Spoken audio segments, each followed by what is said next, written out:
आज हम लोग देखेंगे क्लास 9th का केमिस्ट्री का पहला चैप्टर, ठीक है, जो कि है मैटर इन आवर सराउंडिंग्स। ठीक है, तो मैटर इन आवर सराउंडिंग में हम लोग सबसे पहले ये जानेंगे कि मैटर क्या होता है। तो हम लोग बोल सकते हैं कि anything that having mass and occupy some space, मतलब वो सभी चीज जिसके पास कुछ मास होता हो और जो कुछ स्पेस लेता हो उसको हम लोग क्या बोलेंगे, मैटर बोलेंगे। मतलब वह सभी चीज जिसके पास कुछ मास होता हो और जो क्या करता हो, स्पेस ऑक्यूपाई करता हो, उसको हम लोग क्या बोलेंगे, मैटर बोलेंगे। ठीक है, तो मैटर में क्या कौन जाएगा, जिसके पास मास होता चाहिए। पेन के पास मास है कि नहीं, तो पेन के पास मास भी है और पेन क्या कर रहा है, स्पेस भी ऑक्यूपाई कर रहा है, तो हमारा पेन क्या हो जाएगा, मैटर हो जाएगा। बोर्ड के पास क्या है, बोर्ड के पास मास है और बोर्ड क्या कर रहा है, स्पेस ऑक्यूपाई कर रहा है, तो बोर्ड भी क्या हो जाएगा, मैटर हो जाएगा। ठीक है ना, तो हम लोग क्या बोलेंगे कि हम बोल सकते हैं कि मैटर होने के लिए कंडीशन क्या है। तो मैटर होने के लिए दो कंडीशन है, पहला है कि मास होना चाहिए और दूसरा बात है कि स्पेस ऑक्यूपाई करना चाहिए। अगर ये दोनों कंडीशन को फुलफिल करता है तो वो मैटर होगा, नहीं तो वो मैटर नहीं होगा। ठीक है, तो फूड हो गया, वाटर हो गया, एयर हो गया, क्लॉथ हो गया, टेबल हो गया, ये सब के पास क्या होता है, मास भी होता है और क्या करता है, स्पेस भी ऑक्यूपाई करता है, तो इसको हम लोग क्या बोलेंगे, मैटर बोलेंगे। ठीक है, तो पहले के हम लोग देखें क्या, तो ये कहा जाता है क्या, तो पहले के जो इंडियन फिलोसफर थे वो मानते थे क्या कि मैटर जो है, ये मैटर ये 5 तत्वों से मिलकर बना हुआ है। ठीक है, किससे किससे मिलकर बना हुआ, तो एयर से मिलकर बना हुआ है, किससे मिलकर बना हुआ है, एयर से मिलकर बना हुआ है, फिर और किससे मिलकर बना हुआ है, अर्थ से मिलकर बना हुआ है, फायर से मिलकर बना हुआ है, स्काई से मिलकर बना हुआ है, वाटर से मिलकर बना हुआ है। तो एयर से मिलकर बना हुआ है, वाटर से मिलकर बना हुआ है, स्काई से मिलकर बना हुआ है, फायर से मिलके बना हुआ है। ठीक है, तो ये सब चीज से मिलके बना हुआ है हमारा कौन, हमारा मैटर जो है, ये सब चीज से मिलके बना हुआ है। सॉइल से मिलके बना हुआ है, जिसको हम लोग क्या बोल सकते हैं, अर्थ बोल सकते हैं। मतलब ये इंडियन फिलोसफर, जो पहले के इंडियन फिलोसफर थे, उनका मानना था कि हमारा जो है मैटर जो है, कोई भी चीज 5 तत्व से मिलके बनता है। कौन कौन है, एयर है, वाटर है, स्काई है, फायर है और अर्थ है। ठीक है, क्लियर बात इसमें। तो ये आपका था, तो मैटर के बस में समझ में आ गया हो कि मैटर कौन होता है, तो वो सभी मैटर होता है जिसके पास दो चीज होता है, पहला क्या होता है, मास होता है और दूसरा क्या लेता हो, स्पेस लेता हो। मतलब जिसके पास मास होता हो और जो स्पेस ऑक्यूपाई करता हो उसको हम लोग क्या बोलते हैं, मैटर बोलते हैं। ठीक है, लेकिन अभी हम देखेंगे, अभी हमारे जो इंडियन साइंटिस्ट है या जो मॉडर्न साइंटिस्ट है, तो मॉडर्न साइंटिस्ट क्या किए, मैटर को 2 टाइप में क्लासिफाइड किए। किसने टाइप में क्लासिफाइड किए, तो 2 टाइप में क्लासिफाइड किए। किसको किए, तो मैटर को किए। ठीक ना, एक किए फिजिकल प्रॉपर्टी के बेसिस पे और दूसरा किए केमिकल प्रॉपर्टी के बेसिस पे। तो ये फिजिकल प्रॉपर्टी के बेसिस पे, फिजिकल प्रॉपर्टीज के बेसिस पे मैटर को 3 टाइप में क्लासिफाइड किया गया। कौन कौन है वो 3 टाइप, तो एक को बोला गया इसमें सॉलिड बोला गया, एक को बोला गया लिक्विड बोला गया और दूसरे को क्या बोला गया, तीसरे को क्या बोला गया, गैस बोला गया। केमिकल प्रॉपर्टी के अकॉर्डिंग क्या किया गया, केमिकल प्रॉपर्टीज के अकॉर्डिंग इसको 3 टाइप में फिर से डिवाइड किया गया। एक को क्या बोला गया, एलिमेंट बोला गया, दूसरे को क्या बोला गया, मतलब एक को बोला गया एलिमेंट, फिर सेकंड वालों को क्या बोला गया, सेकंड वाले को बोला गया कंपाउंड और थर्ड वाले को क्या बोला गया, तो थर्ड वाले को बोला गया मिक्सचर। क्लियर बात यहाँ पे। तो हम देखें क्या ये सॉलिड हो गया, थोड़ा साफ साफ लिख देते हैं इसको। एक को किस में बांटा गया, सॉलिड में, एक को किस में बांटा गया, लिक्विड में और एक को किस में बांटा गया, गैस में। तो on the basis of physical property, matter can be classified into 3 groups. First is solid, secondly liquid and third is क्या, गैस। और केमिकल प्रॉपर्टी के बेसिस पे मैटर को 3 टाइप में डिवाइड किया गया। एक को एलिमेंट बोलेंगे, दूसरे को कंपाउंड बोलेंगे और तीसरे को क्या बोलेंगे, मिक्सचर बोलेंगे। लेकिन इस चैप्टर में जो है, इस चैप्टर में हमको पढ़ना है फिजिकल प्रॉपर्टी पढ़ना है। कौन सा प्रॉपर्टी पढ़ना है, फिजिकल प्रॉपर्टी। याद रहे इस चैप्टर में कौन सा प्रॉपर्टी पढ़ना है, तो ये हमारा क्लास 9th का केमिस्ट्री का जो पहला चैप्टर है, इसमें हम लोग केवल कवर करेंगे फिजिकल प्रॉपर्टी को कवर करेंगे और क्लास 9th के केमिस्ट्री के दूसरे चैप्टर में हम लोग कवर करेंगे किसको, केमिकल प्रॉपर्टी को कवर करेंगे। ठीक है, तो अब बताइए जब हमें फिजिकल प्रॉपर्टी पढ़ना है, मतलब इस चैप्टर में हमें 3 ही चीज पढ़ना है, एक सॉलिड पढ़ना है, दूसरा लिक्विड पढ़ना है और तीसरा क्या पढ़ना है, गैस पढ़ना है। तो बस किसके बारे में पढ़ना, सॉलिड के बारे में, लिक्विड के बारे में और गैस के बारे में। क्लियर हो गया होगा बात। तो ये आप केस को क्या दीजिए, पहले इतना को नोट कर दीजिए, फिर आपको हम आगे बताते हैं। तो हम लोग क्या देखें कि मैटर को जो है फिजिकल प्रॉपर्टी के बेसिस पे, मैटर को फिजिकल प्रॉपर्टी के बेसिस पे 3 टाइप में क्लासिफाइड किया गया। एक को सॉलिड बोला गया, दूसरे को लिक्विड बोला गया और तीसरे को गैस बोला गया। तो सबसे पहले मैटर को डिटेल्ड स्टडी कर लेते हैं। अभी तक तो मैटर के बारे में हम यही जानते हैं कि मैटर वह है जिसके पास क्या होता है, मास होता है और जो स्पेस ऑक्यूपाई करता है, मतलब वह सब्सटेंस जिसके पास क्या होता है, मास होता है और जो स्पेस ऑक्यूपाई करता है, उसको हम लोग क्या बोलते हैं, मैटर बोलते हैं। ठीक है, तो सबसे पहले हम ये मैटर के बारे में कुछ जानना है। तो मैटर के बारे में सबसे पहला बात जानिए कि मैटर जो है ना, ये टीनी पार्टिकल से मिलकर बना हुआ है। मैटर किससे मिलकर बना हुआ है? तो मैटर किससे मिलकर बना हुआ है? तो मैटर जो है छोटा छोटा पार्टिकल से मिलकर बना हुआ है। ठीक है, और इस पार्टिकल को आप क्या कहिएगा? तो इस पार्टिकल को आप एटम्स भी कह सकते हो और इस पार्टिकल को आप क्या कह सकते हो, मॉलिक्यूल्स कह सकते हो। तो पहला पॉइंट याद रखिएगा कि मैटर जो है छोटा छोटा पार्टिकल से मिलकर बना है और मैटर जो छोटा पार्टिकल से मिलकर बना है, उस छोटे पार्टिकल्स को हम लोग क्या बोलते हैं? उस छोटे पार्टिकल्स को हम लोग एटम्स बोल सकते हैं या उस छोटे पार्टिकल्स को हम लोग क्या बोल सकते हैं, मॉलिक्यूल्स बोल सकते हैं। और वो छोटा पार्टिकल इतना छोटा होता है, इतना छोटा होता है, इतना छोटा होता है कि उसको हम नेक्ड आई से भी क्या कर सकते हैं, नहीं देख सकते हैं। क्लियर बात है यहाँ पे? उसके बाद आपसे क्वेश्चन पूछा जाएगा ये कैसे पता चला कि मैटर जो होता है ये छोटा छोटा पार्टिकल से मिलकर बना होता है, ये मैटर टीनी पार्टिकल से मिलकर बना होता है। ये पता कैसे चला कि मैटर टीनी पार्टिकल से मिलकर बना होता है? तो मैटर टीनी पार्टिकल से मिलकर बना होता है, इसके लिए क्या किया गया कि एक मैटर को दूसरे मैटर के साथ मिलाया गया। ठीक है, मिलाया गया। तो एक मैटर को जब दूसरे मैटर के साथ क्या किया गया, मिलाया गया, तो इसके लिए हम लोग क्या करें, इसके लिए हम लोग डिफ्यूजन करें। क्या किया करें इसके लिए हम लोग क्या करें, डिफ्यूजन करें। अब बताइए डिफ्यूजन से कैसे पता चला कि मैटर टीनी पार्टिकल से मिलकर बना हुआ है? ठीक है, तो हम क्या देखिए मैटर किससे बना होता है, टीनी पार्टिकल से बना होता है। ये कैसे पता चलेगा कि मैटर टीनी पार्टिकल से बना होता है? तो हम दो काम करके पता कर सकते हैं कि मैटर टीनी पार्टिकल से बना होता है। दो काम करके, पहला क्या काम करके, तो डिफ्यूजन करा के। क्या करा के?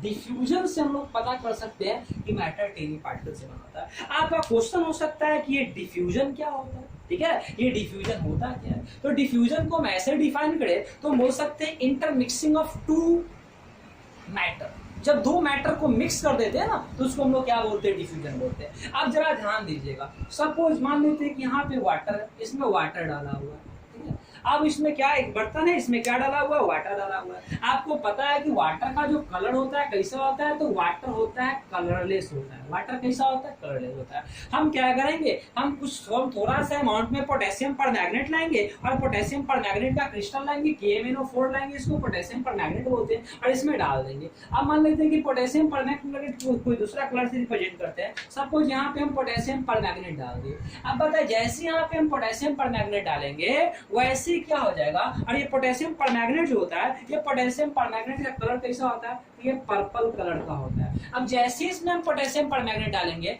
पूरा के पूरा वाटर का जो कलर हो जाएगा, ये वाटर तो कलरलेस होता है, लेकिन पूरा के पूरा जो जार है, जो वाटर कंटेन करता है, ये कौन सा कलर का हो जाएगा, तो पूरा के पूरा जार जो है ये कैसा हो जाएगा, ये पूरा जार जो है ये पर्पल कलर का हो जाएगा। अब बताइए पर्पल कलर का हो जाएगा तो कैसे हुआ पर्पल कलर का? तो आप बताइए क्या हुआ होगा, इसका मॉलिक्यूल्स जो है, किसका मॉलिक्यूल्स, पोटेशियम परमैंगनेट का मॉलिक्यूल्स जो है किसके मॉलिक्यूल्स के साथ, वाटर के मॉलिक्यूल्स के साथ इंटरमिक्स हो गया हो। ठीक है, तभी तो क्या हुआ होगा, इसका कलर चेंज हो गया। ठीक है, मतलब ये किससे बना हुआ है, ये टीनी पार्टिकल से बना हुआ है। किससे बना हुआ है, टीनी पार्टिकल से। क्लियर बात है यहाँ पे? तो ये हम लोग देख सकते हैं कि ये किससे बना हुआ है, टीनी पार्टिकल से बना हुआ है। तो बात समझ में आ गया, ये किसका एग्जांपल था, ये डिफ्यूजन का एग्जांपल था। ठीक, तो यहाँ पे इससे कलर भी आ चुका है, चेंज हो चुका है। एक बात बताइए, अब हम यहाँ पोटेशियम परमैंगनेट को डाले थे, अब पोटेशियम परमैंगनेट को डाले थे लेकिन इसको हम स्टीर नहीं किए थे, इसको मिलाए भी नहीं थे, और ये खुद क्या हो गया, मिल गया। तो आप बताइए पहला बात ही कैसे मिला, तो ये जो पोटेशियम परमैंगनेट का जो एटम्स होगा वो वाटर के एटम्स के बीच में चला गया होगा, उसमें चला गया होगा, वाटर के इंटरमोलिकुलर स्पेस के बीच में चला गया होगा। तो आप बताइए ये छोटा पार्टिकल है तभी तो एक दूसरे के बीच में चला गया। तो इससे साफ स्पष्ट होता है कि मैटर किससे मिलकर बना हुआ, टीनी पार्टिकल के मिलकर बना हुआ। दूसरा बात कि हम तो पोटेशियम परमैंगनेट को यहाँ पे छोड़ दिए थे, लेकिन ये पूरा के पूरा में कलर कैसे चेंज हो गया, तो पूरा में कलर इसलिए चेंज हो गया क्योंकि पार्टिकल जो है लगातार क्या करते रहता है, मोशन करते रहता है, लगातार मूव करते रहता है। ठीक ना, और कौन सा मोशन करता है, तो पार्टिकल रैंडम मोशन करता है, पार्टिकल जिगजैग मोशन करता है, और इस मोशन को हम लोग कौन सा मोशन बोलते हैं, इस मोशन को हम लोग ब्राउनियन मोशन बोलते हैं। कौन सा मोशन बोलते हैं, ब्राउनियन मोशन। ठीक है, तो आपसे अगर पूछा जाएगा कि ये कौन से मोशन होता है तो क्या बताइएगा कि ब्राउनियन मोशन होता है। ठीक है, तो आपसे अगर पूछा जाएगा तो बता दीजिएगा कि ये मैटर किससे मिलकर बना होता है, टीनी पार्टिकल से मिलकर बना होता है। कैसे पता चला था, आप एग्जांपल भी ले लोगे कि मैटर किससे मिलकर बना होता है, टीनी टीनी पार्टिकल से मिलकर बनाता है, ये भी एग्जांपल ले सकते हैं। दूसरा हम लोग क्या करेंगे, मान लेते हैं कोई एक जार है, इसमें कोई और गैस है, मान लेते हैं कि इसमें ऑक्सीजन है, ठीक है, क्लियर बात है यहाँ पे। और मान लेते हैं कोई दूसरा गैस इसमें हम ला के मिला देंगे, ये क्या होगा, आपस में इंटरमिक्स हो जाएगा। कैसे इंटरमिक्स हुआ, क्योंकि छोटा छोटा पार्टिकल से मिलकर बना हुआ, ये पूरा एक दूसरे के साथ कंप्लीटली मिक्सअप हो जाएगा। अगर ये बड़ा पार्टिकल से बना होता तो मिक्सअप होना आसान नहीं होता, ठीक है। तो ये शो करता है कि मैटर किससे मिलकर बना हुआ है, मैटर टीनी पार्टिकल से मिलकर बना हुआ है, ठीक ना। और मैटर जो टीनी पार्टिकल से मिलकर बना हुआ है, वो टीनी पार्टिकल रेगुलरली क्या करते रहता है, मूव करते रहता है। और जो टीनी पार्टिकल रेगुलर मूव करते रहता है, इस मोशन को हम लोग क्या बोलते हैं, इस मोशन को हम लोग ब्राउनियन मोशन बोलते हैं। कौन सा मोशन बोलते हैं, ब्राउनियन मोशन, क्लियर बात। इस मोशन को हम लोग क्या बोलते हैं, तो इस मोशन को हम लोग बोलते हैं ब्राउनियन मोशन बोलते हैं, ठीक है। तो आपसे कोई पूछेगा कि मैटर के बारे में बताइए, तो मैटर के बारे में बता दीजिए कि मैटर वह है जिसके पास क्या होता है, जो स्पेस ऑक्यूपाई करता है और जिसके पास मास होता है। मैटर का प्रॉपर्टी बताइए, तो आप इसका दो इंपॉर्टेंट प्रॉपर्टी बताइए। पहला इंपॉर्टेंट प्रॉपर्टी क्या बताइएगा, ये टीनी पार्टिकल से मिलकर बना होता है। कैसे बना होता है, तो आप प्रूफ दे दीजिएगा इसके लिए। फिर बताइएगा क्या कि कौन सा इसका पार्टिकल हमेशा मूव करते रहता है, कैसे मूव करते रहता है, आप बताइए इसमें कि बिना स्टीर किए हुए ये पूरा में मिक्सअप हो जाता है। गैस को मिलाते हैं तो बिना उसको स्टीर किए हुए अपने आप खुद ब खुद मिक्सअप हो जाता है, ठीक है। तो किसका एग्जांपल था, ये ब्राउनियन मोशन का एग्जांपल था।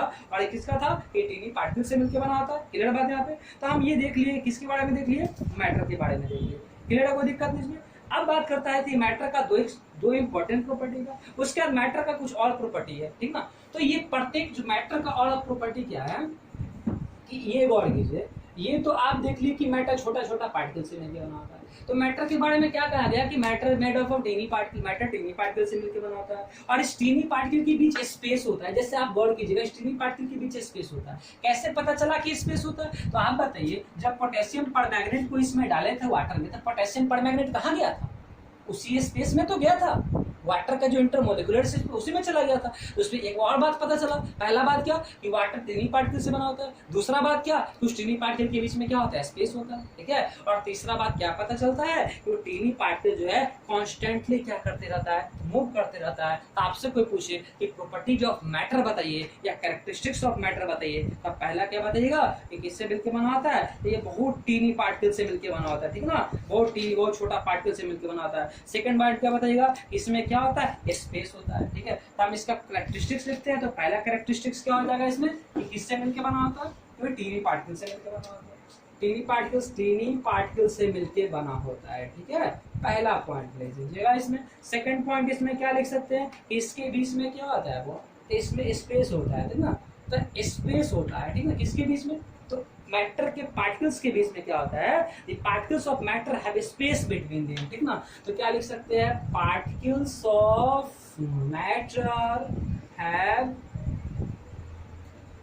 Have space between them. इसके एटम्स के बीच में क्या होता है, स्पेस होता है। और इस स्पेस को हम बोलते हैं इंटरमॉलिक्यूलर स्पेस। कौन सा स्पेस बोलते हैं, इंटरमॉलिक्यूलर स्पेस बोलते हैं, ठीक है बात। तीसरा पॉइंट क्या, इसका पार्टिकल जो है ना कॉन्स्टेंटली हमेशा क्या करते रहता है, हमेशा जो है मूव करते रहता है, ठीक ना। तो पार्टिकल्स ऑफ मैटर क्या लिखेंगे यहाँ पे हम, पार्टिकल्स ऑफ मैटर कॉन्स्टेंटली जो है क्या करते रहता है, मूव करते रहता है, ठीक है। और लास्ट इंपॉर्टेंट पॉइंट क्या कि जो पार्टिकल्स होता है उसके बीच अट्रैक्शन फोर्स भी लगता है। कौन सा फोर्स लगता है, तो अट्रैक्शन फोर्स लगता है। किसके बीच अट्रैक्शन फोर्स लगता है, तो पार्टिकल के बीच अट्रैक्शन फोर्स लगता है। और जो पार्टिकल के बीच जो अट्रैक्शन फोर्स लगता है उसको हम लोग क्या बोलते हैं, उसको हम बोलते हैं इंटरमॉलिक्यूलर अट्रैक्शन फोर्स। तो इसको क्या बोलते हैं, याद रखिएगा, इसको बोलते हैं इंटरमॉलिक्यूलर अट्रैक्शन फोर्स, ठीक है। तो याद रखिएगा ये पॉइंट कि टीनी मैटर किससे बना होता है, तो टीनी पार्टिकल से। उस पार्टिकल के पास क्या स्पेस होता है, तो जी बिल्कुल उस पार्टिकल के पास स्पेस होता है। कैसे पता चला पार्टिकल के पास स्पेस होता है, तो इसका एग्जांपल लेते हैं।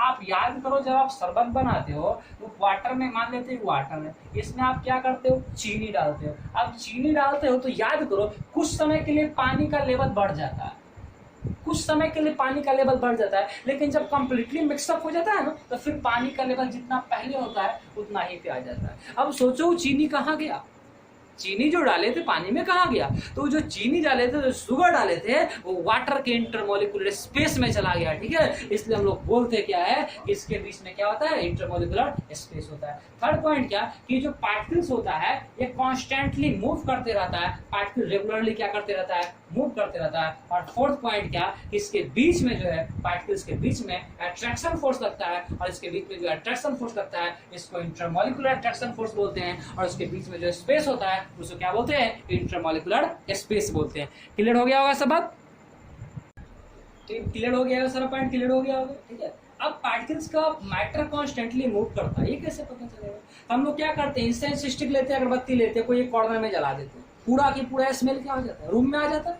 इसका क्या मतलब है, वहां पे जो है वो इंसेंस स्टिक का पार्टिकल जो है एयर के पार्टिकल के साथ मिक्सअप हो जाता है, और मिक्सअप होकर चारों तरफ क्या हो जाता है, फैल जाता है। इसलिए हम ये भी बोल सकते हैं कि पार्टिकल कॉन्स्टेंटली क्या करते रहता है, मूव करते रहता है। क्लियर है। और नेक्स्ट पॉइंट है क्या, इसके बीच अट्रैक्शन फोर्स होता है। किसके बीच अट्रैक्शन फोर्स होता है, दो पार्टिकल्स के बीच में अट्रैक्शन फोर्स होता है। तो एक बात आप जान लीजिए कि आप पढ़े होंगे कि फोर्स जो होता है वो डायरेक्टली प्रोपोर्शनल होता है। मतलब सिंपल हो तो क्लास 9 में ही पढ़ना था, आगे के चैप्टर में तत्काल ये बात जान जाइए कि फोर्स जो होता है वो डायरेक्टली इनवर्सली प्रोपोर्शनल होता है स्क्वायर ऑफ सेपरेशन में। ठीक है, मान लेते हैं कोई दो बॉडी, एक वो ये बॉडी, एक ये बॉडी है, ये दोनों बॉडी के बीच में डिस्टेंस जितना कम होगा फोर्स उतना ही क्या लगेगा, ज्यादा लगेगा।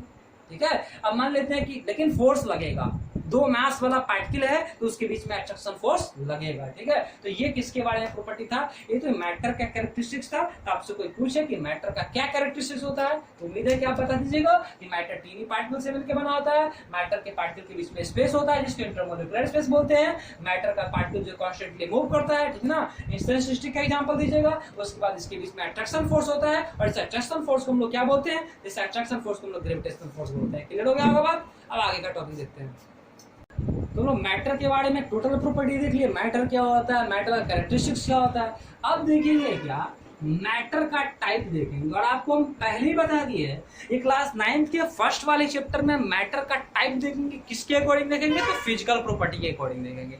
तो ये मैटर जो होता है फिजिकल प्रॉपर्टी के अकॉर्डिंग मैटर को तीन टाइप में, मेनली 3 टाइप्स में क्लासिफाइड किया गया। ठीक है, एक टाइप को हम लोग क्या बोलते हैं, सॉलिड बोलते हैं, दूसरा टाइप को हम लोग क्या बोलते हैं, लिक्विड बोलते हैं, और जो तीसरा इसका टाइप होता है इसको हम लोग क्या बोलते हैं, गैस बोलते हैं। ठीक है, तो matter are mainly classified into 3 groups on the basis of physical property. First is solid, second is liquid, and third is group. ये सॉलिड क्या होता है, तो सॉलिड के बारे में थोड़ा सॉलिड का डायग्राम बना देते हैं। तो सॉलिड का डायग्राम कुछ ऐसा होता है। ठीक है, ये सॉलिड है, क्लियर हो रहा होगा सबको। ये वाला क्या है, ये सॉलिड है। ठीक है, ये सॉलिड है। ठीक है, ये वाला जो डायग्राम बना रहा है, ये वाला क्या है, ये लिक्विड है। ठीक है, और ये क्या होता है, ये गैस होता है। अब बताइए, तो सॉलिड को सबसे पहले डिफाइन कर लेते हैं कि सॉलिड क्या होता है। तो सॉलिड के बारे में बताइए आप, सॉलिड किसका पार्ट है, तो मैटर का पार्ट है। किसका पार्ट है, तो मैटर का पार्ट है। तो आपसे पूछेगा कि सॉलिड क्या है, तो सॉलिड के बारे में बता सकते हैं क्या, कि जिसका फिक्स शेप होता हो और फिक्स वॉल्यूम होता हो। मतलब इसके बारे में प्रॉपर्टी क्या, कि इसका फिक्स्ड क्या होता हो, शेप होता हो, और क्या अर्थ क्या होता है, एंड। तो मैटर के बारे में हम क्या बोलेंगे कि मैटर का जो वॉल्यूम होता है फिक्स होता है, शेप जो होता है शेप वो भी क्या होता है, फिक्स होता है। तो फिक्स शेप एंड क्या, फिक्स्ड वॉल्यूम। ठीक ना, ये किसके बारे में, मैटर के बारे में। इसमें क्या होगा, इसमें वॉल्यूम क्या होगा, फिक्स होगा, लेकिन शेप क्या होगा, फिक्स नहीं होगा। तो इसमें लिक्विड के बारे में, हम लिक्विड के बारे में क्या बोल सकते हैं कि fixed volume but not fixed shape. ठीक ना, इसके बारे में क्या लिखेंगे कि फिक्स्ड वॉल्यूम, वॉल्यूम तो फिक्स्ड होता है लेकिन not fixed shape, shape fix नहीं होता है। किसका, लिक्विड का। और गैस के बारे में हम क्या बोलेंगे कि नाइदर फिक्स शेप और नॉट अ फिक्स्ड वॉल्यूम। ठीक ना, मतलब ना शेप फिक्स्ड होगा ना क्या होगा, वॉल्यूम फिक्स्ड होगा। तो नाइदर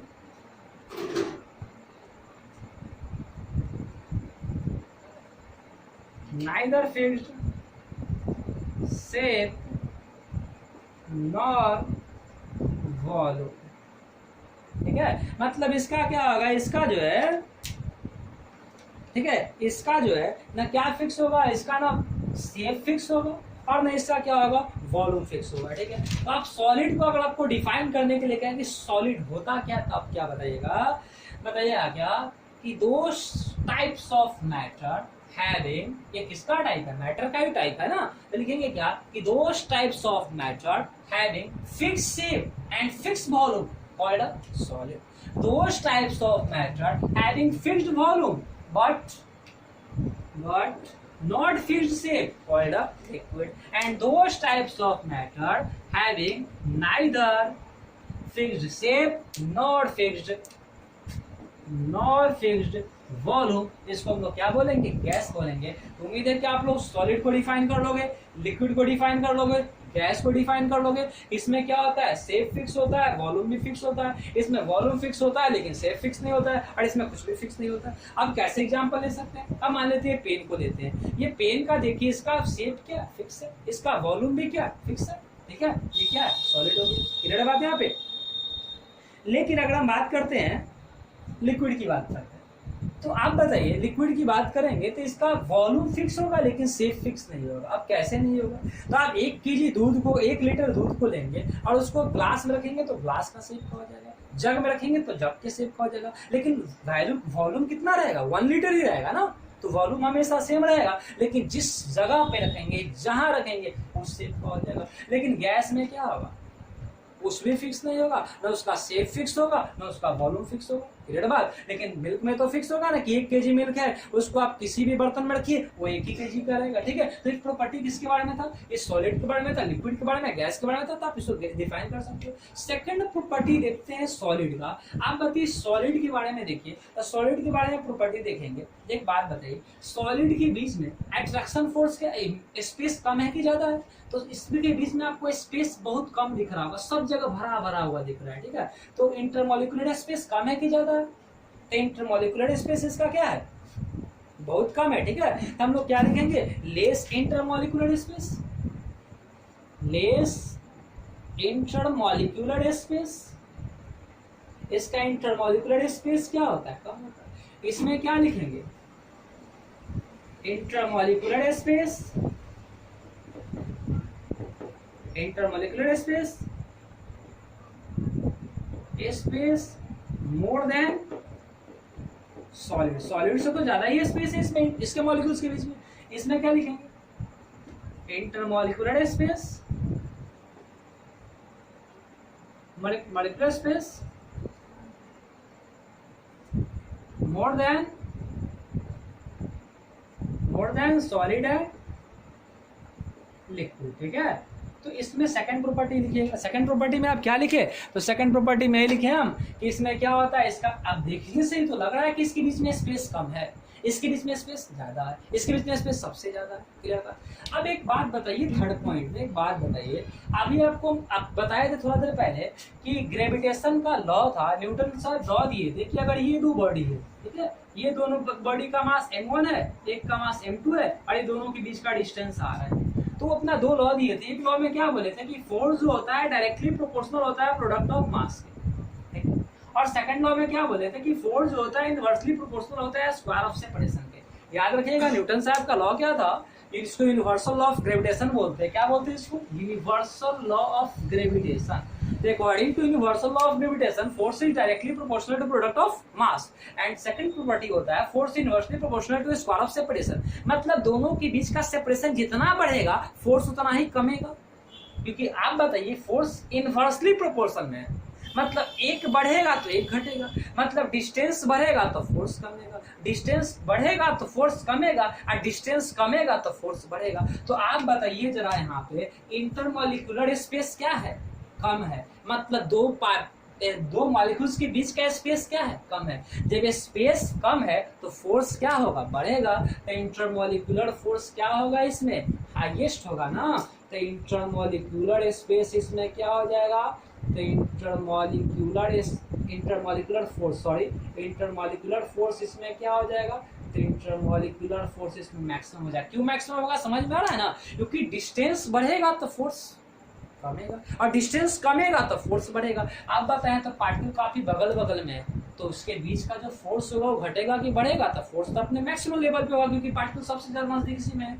अच्छा, तो इंटरमॉलिक्यूलर फोर्स मैक्सिमम होगा इसमें। अच्छा ठीक है, अब थर्ड प्रॉपर्टी इसका देखते हैं, लिक्विड में इंटरमॉलिक्यूलर फोर्स क्या होगा। तो आप बताओ, इसमें भी पार्टिकल्स, इसमें भी मॉलिक्यूल्स नजदीक नजदीक है, लेकिन सॉलिड इतना नजदीक नहीं है, तो इंटरमॉलिक्यूलर फोर्स सॉलिड इतना नहीं होगा। ठीक है, तो इंटरमॉलिक्यूलर फोर्स, तो इसमें क्या लिखेंगे, इसमें लिखेंगे हम intermolecular force more than, sorry less than क्या, सॉलिड। अब आप इसमें देख लो, इसमें तो पार्टिकल काफी दूर दूर पे है, जिसमें पार्टिकल काफी दूर दूर पे है, थोड़ा सा दूर दूर दिखा भी देते हैं। ठीक है, इसमें पार्टिकल काफी दूर दूर पे है तो फोर्स बहुत कम लगेगा। ठीक है, तो इसमें क्या लिखेंगे, इसमें थर्ड पॉइंट इसका क्या होना चाहिए, तो सेकंड पॉइंट होगा। इसमें इसका थर्ड पॉइंट क्या होना चाहिए कि इंटरमॉलिक्यूलर फोर्स जो होगा वो क्या होगा, मिनिमम होगा। अच्छा, अब एक बात बताइए, फोर्थ पॉइंट में देखते हैं, जब इसके बीच फोर्स ज्यादा है, इसकी एटम्स, इसके मॉलिक्यूल्स के बीच में फोर्स ज्यादा है, मतलब टाइटली पैक्ड है, टाइटली पैक्ड है, जब पूरा टाइटली पैक्ड है, इसके बीच में अच्छा फोर्स है, बहुत अच्छा फोर्स है, एक दूसरे को कस के पकड़े हुए, तो क्या इसको कंप्रेस कर सकते हो आप? तो इसको तो कंप्रेस नहीं कर सकते, क्योंकि इसमें फोर्स का वैल्यू क्या है, मैक्सिमम है, और जब फोर्स का वैल्यू मैक्सिमम है तो इसको आप कंप्रेस नहीं कर सकते हो। तो लिखेंगे क्या, it can not compress, it can not compress much, इसको आप ज्यादा कंप्रेस नहीं कर सकते हो। ठीक है, इसको ज्यादा कंप्रेस नहीं कर सकते हो, सॉलिड को ज्यादा कंप्रेस नहीं कर सकते हो। ठीक ना, अब देखिए यहाँ पे ये बात समझ में आ गया, इसको आप क्या कर सकते हो, ज्यादा कंप्रेस नहीं कर सकते हो। ठीक है, अब देखिए लिक्विड में क्या कर सकते हो, लिक्विड में इसमें भी फोर्स लग रहा है लेकिन सॉलिड से कम, तो इसको भी ज्यादा कंप्रेस नहीं कर सकते, लेकिन सॉलिड से थोड़ा सा ज्यादा कंप्रेस कर सकते हो, मतलब सॉलिड के कंपेयर में इसको आप कंप्रेस कर सकते हो। ठीक ना, in comparison with solid, in comparison with solid it can compress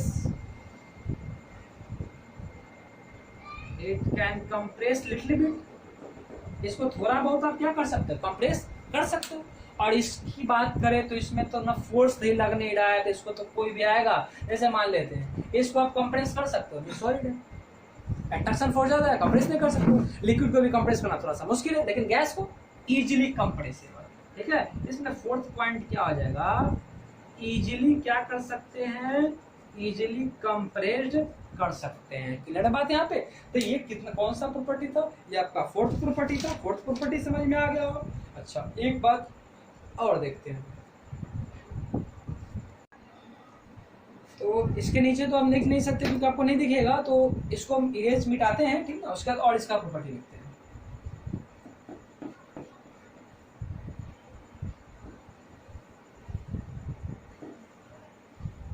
अब बात करते हैं, हम देख लिए कि सॉलिड को सब कंप्रेस नहीं कर सकते, कितना प्रॉपर्टी लिख लिए थे, 3 या 4 प्रॉपर्टी में लिख लिए थे। ठीक है, तो अब हमारा 5वां प्रॉपर्टी होगा। अब बताइए, बात करते हैं डेंसिटी के बारे में, किसका डेंसिटी ज्यादा होगा, सॉलिड का, लिक्विड का, गैस का। अब बताइए डेंसिटी होता क्या है, तो डेंसिटी का मतलब होता है मास बाय वॉल्यूम। डेंसिटी का मतलब क्या होता है, मास बाय वॉल्यूम। तो एक बात बताओ, एग्जाम्पल लेते हैं। ठीक है, हम 1 kg सॉलिड लेते हैं, 1 kg लिक्विड लेते हैं और 1 kg गैस लेते हैं, तीनों 1-1 kg लेते हैं। आप बताओ, सॉलिड का जो पार्टिकल्स होता है काफी बगल बगल में होता है, अट्रैक्शन फोर्स ज्यादा होता है, तो सॉलिड काफी क्या होता है, कसा होता है। ठीक ना, तो सॉलिड का पार्टिकल बगल बगल में होता है, मतलब 1 kg अगर सॉलिड को लेंगे तो वह क्या लेगा, कम स्पेस लेगा। लिक्विड का पार्टिकल थोड़ा थोड़ा दूर होता है, तो 1 kg सॉलिड के कंपेयर में 1 kg लिक्विड जो है थोड़ा ज्यादा स्पेस लेगा, और 1 kg गैस को लेंगे तो इसका पार्टिकल तो और दूर दूर है, तो और ज्यादा स्पेस लेगा। मतलब एक बात क्लियर है कि सॉलिड का वॉल्यूम क्या होगा, कम होगा, इसका वॉल्यूम जो है सबसे क्या होगा, लेस होगा, इसका वॉल्यूम जो है क्या होगा, मोर देन सॉलिड होगा, और इसका वॉल्यूम जो है वो क्या होगा, मैक्सिमम होगा ना, तो इसका वॉल्यूम क्या हो जाएगा, तो इसका वॉल्यूम हो जाएगा मैक्सिमम, इसका वॉल्यूम सबसे क्या हो जाएगा, इसका वॉल्यूम एकदम मिनिमम हो जाएगा। ठीक है, अब एक बात बताओ, डेंसिटी इक्वल टू क्या होता है, मास बाय वॉल्यूम। मतलब हम कह सकते हैं कि डेंसिटी इनवर्सली प्रोपोर्शनल होता है वॉल्यूम का। मतलब वॉल्यूम बढ़ेगा तो डेंसिटी घटेगा, और वॉल्यूम बढ़ेगा तो डेंसिटी कमेगा, और वॉल्यूम कमेगा तो डेंसिटी बढ़ेगा। एग्जाम्पल लेते हैं, 10/5 बड़ा है कि 10/2 बड़ा है, तो आप लोग क्या कहिएगा, 10/2 बड़ा है। क्यों 10/2 बड़ा है, क्योंकि फाइनल वैल्यू इसका 5 बड़ा है, इसका फाइनल वैल्यू 2 बड़ा है। ऐसा क्यों हो रहा है, तो आप जरा सोच के देखिए, नीचे वाला बड़ा होगा तो फाइनल वैल्यू छोटा होगा, और नीचे वाला छोटा होगा तो फाइनल वैल्यू बड़ा होगा। तो आप जरा सोचिए कि वॉल्यूम अगर ज्यादा होगा तो डेंसिटी कम होगा, और वॉल्यूम अगर कम होगा तो डेंसिटी ज्यादा होगा। तो आपको दिख रहा होगा कि सॉलिड का वॉल्यूम क्या है, मिनिमम है, मतलब सॉलिड का डेंसिटी क्या होगा, हाईएस्ट होगा, ज्यादा होगा। तो क्या लिखेंगे इसका डेंसिटी में क्या लिखेंगे कि इसका डेंसिटी कैसा होता है, तो हाई डेंसिटी होता है इसका। ठीक ना, इसके डेंसिटी में क्या लिखेंगे, 5वां पॉइंट था हमारा। ठीक है, इसके डेंसिटी में क्या लिखेंगे कि इस डेंसिटी इसका थोड़ा सा कम होगा, किससे कम होगा, तो सॉलिड से कम होगा, तो लेस देन क्या, सॉलिड से कम हो जाएगा इसका डेंसिटी। और इसका डेंसिटी क्या हो जाएगा, तो इसका डेंसिटी हो जाएगा, इसका डेंसिटी जो है वो क्या हो जाएगा, मिनिमम हो जाएगा। क्यों मिनिमम हो जाएगा, क्योंकि इसका वॉल्यूम मैक्सिमम है, तो डेंसिटी क्या हो जाएगा, मिनिमम हो जाएगा। क्लियर है बात यहाँ पे। अच्छा, अब एक बात बताइए यहाँ पे, नेक्स्ट ये अब हमारा नेक्स्ट प्रॉपर्टी देखते हैं, नेक्स्ट प्रॉपर्टी के बारे में बात करते हैं। तो अभी तक हम क्या देखे कि ये जो होता है टाइटली पैक्ड होता है, इसके बीच अट्रैक्शन फोर्स ज्यादा होता है, ये जब भी रहेगा तो ग्रुप में रहेगा, सब मॉलिक्यूल्स एक साथ रहेगा, मतलब इसका शेप फिक्स होगा। जब इसका शेप फिक्स है तो क्या किसी कंटेनर को फिल करेगा, तो नहीं करेगा, ये अपने शेप के अकॉर्डिंग रहेगा, कंटेनर के शेप में क्यों आएगा। लेकिन इसका शेप तो क्या है, फिक्स नहीं है, ये तो जिस कंटेनर में डालेंगे उस कंटेनर के शेप क्या आ जाएगा, इसका शेप भी बिल्कुल फिक्स नहीं है, इसको भी जिस कंटेनर में डालेंगे उस कंटेनर में आ जाएगा। तो ये क्या कंटेनर को फुल करेगा, ये कंटेनर को कंप्लीटली फिल करेगा, तो ये कंटेनर को कंप्लीटली फिल नहीं करेगा। तो नेक्स्ट प्रॉपर्टी में क्या लिखेंगे, it do not fill the container completely. ठीक है, तो क्या लिखेंगे, it do not fill their container, it do not fill their container completely. ठीक ना, ये अपने कंटेनर को कंप्लीटली क्या कर सकता है, फिल नहीं कर सकता है। ठीक ना, और ये क्या कर सकता है, ये भी अपने कंटेनर को कंप्लीटली तो नहीं करेगा, कंप्लीटली तो नहीं फिल कर पाया, क्योंकि लिक्विड के पास में कुछ तो इससे कंपेयर में होता है, तो ये भी क्या कर पाएगा, लेकिन सॉलिड से ज्यादा फिल कर देगा। ठीक है, लिक्विड वाला। लेकिन गैस के बारे में अगर बात करें तो गैस तो कंप्लीटली फिल कर देगा, कंटेनर को जिस कंटेनर में डालेंगे गैस के वो उसको क्या कर देगा, कंप्लीटली क्या कर देगा, फिल कर देगा। अब एक बात बताइए, इसके बीच में इतना ज्यादा अट्रैक्शन फोर्स होता है, कहीं फ्लो करेगा, कहीं भी फ्लो कब करेगा, फ्लो कब करेगा, जब उसके मॉलिक्यूल्स के बीच में अट्रैक्शन फोर्स कम होगा। लेकिन यहाँ पे क्या है, मॉलिक्यूल्स में अट्रैक्शन फोर्स ज्यादा है, तो ये फ्लो नहीं करेगा। ठीक ना, इसमें फ्लो का टेंडेंसी नहीं होगा। लिक्विड के बीच में अट्रैक्शन फोर्स कम जाता है, तो ये फ्लो का टेंडेंसी हो जाएगा, और इसमें भी क्या हो जाएगा, फ्लो का टेंडेंसी हो जाएगा। तो ये क्या करेगा, डू नॉट फ्लो, ये फ्लो नहीं करेगा। और ये वाला क्या करेगा, तो ये वाला क्या करेगा, ये फ्लो करेगा, और ये तो बहुत इजीली क्या करेगा, ये इजीली फ्लो करेगा। ठीक है, मतलब इसमें क्या होगा, ये इसमें फ्लो करने का टेंडेंसी नहीं होता है, इसमें फ्लो करने का टेंडेंसी होता है, और उसमें क्या होता है, इजीली फ्लो करने का टेंडेंसी होता है। तो आप लोग देखिए, आप अभी 8 प्रॉपर्टी डिस्कस किए, किसके बारे में, सॉलिड के बारे में, लिक्विड के बारे में, गैस के बारे में। तो उम्मीद है कि ये सारा प्रॉपर्टी आपको समझ में आ गया होगा। क्लियर बात है, यहाँ तक कोई दिक्कत नहीं होना चाहिए, इसको नोट कीजिए।